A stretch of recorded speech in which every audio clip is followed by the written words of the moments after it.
This is an ABP Life podcast. राजधानी दिल्ली के एक बेबी केयर सेंटर में आग लगने से 7 नवजात बच्चों की मौत हो गई। 25 दिन के एक बच्चे को छोड़कर अन्य सभी बच्चे सिर्फ 15 दिन के थे।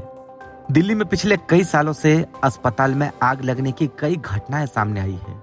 पिछले 2 सालों को अगर देखें तो राजधानी के कुल 66 अस्पतालों में आग लगने की घटनाएं सामने आई। वहीं इस साल फरवरी में दिल्ली के लोकनायक अस्पताल में आग लगने की घटना सामने आई थी। सवाल उठ रहा है कि दिल्ली में जिस तरीके से लगातार हॉस्पिटल्स और नर्सिंग होम में आग लगने की घटनाएं सामने आ रही है, ऐसा क्यों हो रहा है? और जो लापरवाही के मामले सामने आए, ऐसा क्यों? और इस पर हमारे साथ इस वक्त बात करने के लिए डीएमए के पूर्व प्रेसिडेंट हरीश गुप्ता जी हैं। हरीश जी, संवाद पर स्वागत है आपका। सबसे पहले आपसे यही जानना चाहेंगे कि दिल्ली के विवेक विहार में बेबी केयर सेंटर में आग लगी, आप इस घटना को किस तरह से देखते हैं? देखिए, मल्टीपल वजह हो सकती हैं। अब ये तो जांच का विषय रहता है कि कोई इलेक्ट्रिक शॉर्ट सर्किट हुआ या कहीं और कोई वजह हुई, तो ये हर एक अलग केस में अलग अलग तथ्य सामने आते हैं। इसमें कोई जनरलाइज पैटर्न तो होता नहीं है और ये बड़ी दुखद है। अस्पताल में ऐसा कहीं भी होना, अस्पताल के ओनर्स अपनी तरफ से पूरे प्रिकॉशन लेते हैं और लेकिन अब कहीं इलेक्ट्रिशियन की कहीं कोई फॉल्ट हो गई या कहीं कोई और कर्मचारी ने अपनी काम में कहीं दुरुस्त नहीं हुआ और उसका खामियाजा मरीजों को भुगतना पड़ता है। और मेडिकल कम्युनिटी को तो इसके बारे में बहुत ज्यादा अफसोस होता है कि हम पूरी जी जान से मरीज की सेवा करते हैं और कोई ऐसा हादसा हो जाए। लेकिन अभी लग रहा है कि अभी रिसेंट मामले में भी ये जांच हो रही है, तो उसमें हम कमेंट नहीं करना चाहेंगे। सभी पक्षों, सभी चीजों की जांच होनी चाहिए और जो भी बेस्ट पॉसिबल रेमेडियल मेजर्स हैं वो सबको लेने चाहिए। जी, कई सारे ऐसे नर्सिंग होम और हॉस्पिटल ऐसा देखा गया कि चलाते हैं जहाँ पर इमरजेंसी किसी में एडमिट नहीं होती, कहीं पर क्वालिफाइड डॉक्टर नहीं होता, तो ये आप क्या देखते हैं कि क्या कुछ होना चाहिए जो मेंटेनेंस होता है? Nursing home, Delhi nursing home registration act बड़ा क्लियर है। उसके अंदर हर एक नर्सिंग होम को क्वालिफाइड डॉक्टर रखने पर, क्वालिफाइड डॉक्टर होने पर ही रजिस्ट्रेशन मिलता है और बकायदा बाकी और सब चीजों की, इंफ्रास्ट्रक्चर की भी दिल्ली नर्सिंग होम की तरफ से अच्छी से जांच होती है। तो किसी भी रजिस्टर्ड नर्सिंग होम में ऐसी कमी नहीं होनी चाहिए। तो इसमें होता कई बार कि इसमें इतने बेड होने चाहिए, इतने डॉक्टर होने चाहिए, इतने स्पेस होना चाहिए, वो क्या कुछ कंडीशंस है आपके हिसाब से कि वो, लेकिन उसके बाद लाइसेंस ले लेते हैं लेकिन वो चीजें नहीं होती है, तो क्या क्या चीजें आपको जो फुलफिल करना होता है? नहीं, वो तो देखिए हर चीज में ना दिल्ली नर्सिंग होम एक्ट में हर चीजें स्पेसिफाइड है कि कितने बेड के लिए कितना स्टाफ होना चाहिए, कितने डॉक्टर्स होने चाहिए। ये 5 बेड से लेकर 9 बेड तक सब इसी तरह से रहता है। वो नर्सिंग होम का एक्ट है और उसको पूरी तरह से पालन करने पे ही रजिस्ट्रेशन मिलता है। तो वो तो सबको फॉलो करने में ही रजिस्ट्रेशन मिलता है। अब कोई अनरजिस्टर्ड नर्सिंग होम तो उसका कह नहीं सकते, वो तो नहीं चलना चाहिए। लेकिन रजिस्ट्रेशन नर्सिंग होम तो सब मानकों का पालन करते हैं कि वहाँ स्टाफ कितना है, वहाँ फैसिलिटीज कितनी है, कितना बड़ा इंफ्रास्ट्रक्चर है, तो सब उसका पालन करते हैं।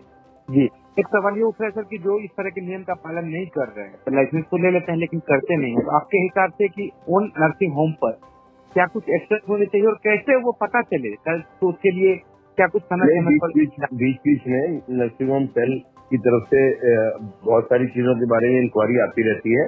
तो ऐसा नहीं है कि जो एक बार रजिस्टर्ड नर्सिंग होम हो गया वो उसको पालन नहीं करता। प्रॉब्लम वही आती है जो नर्सिंग होम रजिस्टर्ड ही नहीं होते, वहाँ प्रॉब्लम है।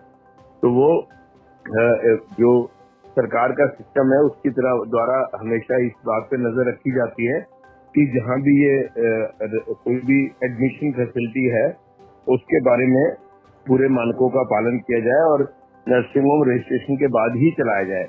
तो ये हमेशा एक सतर्कता हमेशा स्वास्थ्य विभाग की तरफ से रहती है और मतलब मोस्टली नर्सिंग होम रजिस्ट्रेशन के बाद ही दिल्ली में चल रहे हैं। और ऐसा हमने नहीं देखा कि किसने रजिस्ट्रेशन लिया और उसको बाद में फॉलो ना किया हो, लेकिन जिसने रजिस्ट्रेशन नहीं कराया या रजिस्ट्रेशन लैप्स हो गया, वहाँ इस बात की जरूर ध्यान रखने की जरूरत है कि ये रजिस्ट्रेशन सबका प्रॉपर हो और सब प्रॉपर जो मापदंड है नर्सिंग होम एक्ट के उसका फॉलो करें। जी, यहाँ पर जो विवेक विहार में एक बेबी सेंटर में आग लगी, 7 बच्चे की मौत हुई, पुलिस ने कहा कि वहाँ पर इमरजेंसी एग्जिट तक नहीं था, अग्निशमन जो यंत्र होता है वो नहीं था, तो ऐसे कंडीशंस में क्या इनको ये फॉलो नहीं करना चाहिए था क्या? नहीं, बिल्कुल करना चाहिए। अब ये तो मैटर ऑफ इन्वेस्टिगेशन है, इस बारे में हमारा कुछ भी कमेंट करना ठीक नहीं है। मैटर सब जुडिस है, मजिस्ट्रेट उसकी इंक्वायरी कर रहे हैं, लेकिन ये सब चीजें नर्सिंग होम रजिस्ट्रेशन के साथ ही होती हैं, मैंडेटरी होती हैं। और अब ये अगर पुलिस कह रही है जांच एजेंसी, तो ये जांच का विषय है, उसके बाद ही इस बारे में कुछ कहना ठीक रहेगा। जी, लेकिन आपको लगता है कि इस पर क्या स्थानीय कई बार पुलिस की भगत होती है जब इस तरह के इलीगल सेंटर अगर चल रहे हो तो? नहीं, मैं ऐसी बातें नहीं कहना चाहता कि इसमें कोई भी इन्वॉल्वमेंट किसी भी जांच एजेंसी की रहती है। और इसमें तो जो नर्सिंग होम ओनर्स हैं वो खुद भी रिस्पॉन्सिबल सिटीजन और डॉक्टर होने की तरह उनको भी सब मानकों का तो जब स्टैंडर्ड्स हैं उनको वो खुद भी फॉलो करते हैं। और मुझे नहीं लगता कभी कोई एक दो केसेस में कभी ऐसा कहीं कुछ हो सकता होगा, लेकिन कहीं भी कोई लैप्स रहता है तो पूरी उसकी अब जांच हो ही रही है, तो पता लगेगा, तथ्य जो सामने आएंगे उससे आगे भविष्य के लिए अच्छी चीजें होनी चाहिए। लेकिन ये बहुत दुखद घटना हुई है।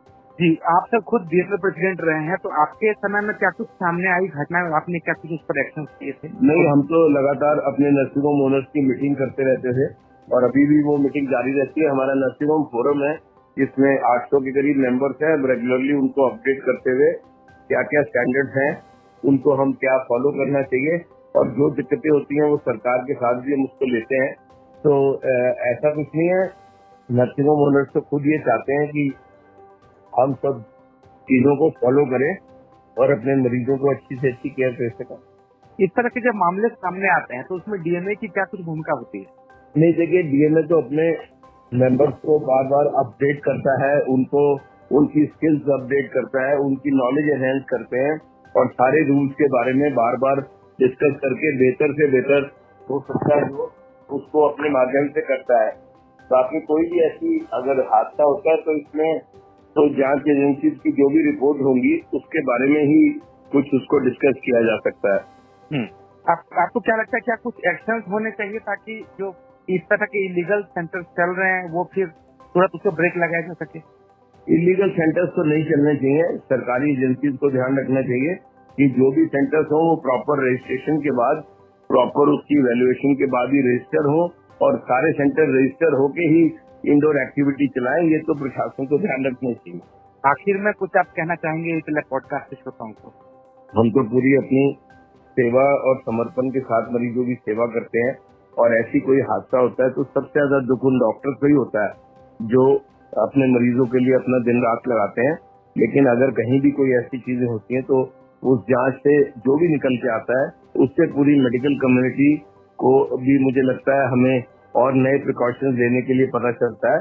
और हम हमेशा अपनी स्किल्स भी, अपना सेंटर भी, अपनी फैसिलिटीज को अपग्रेड करके अपने मरीजों को सेफ्टी चाहते हैं, जिससे हमारे मरीजों को हम इलाज तो अच्छा दे रहे हैं लेकिन उनकी सेफ्टी का भी हम पूरा ध्यान रख सकें। एबीपी लैब पॉडकास्ट के साथ बातचीत करने के लिए हरीश गुप्ता जी, बहुत शुक्रिया आपका। धन्यवाद।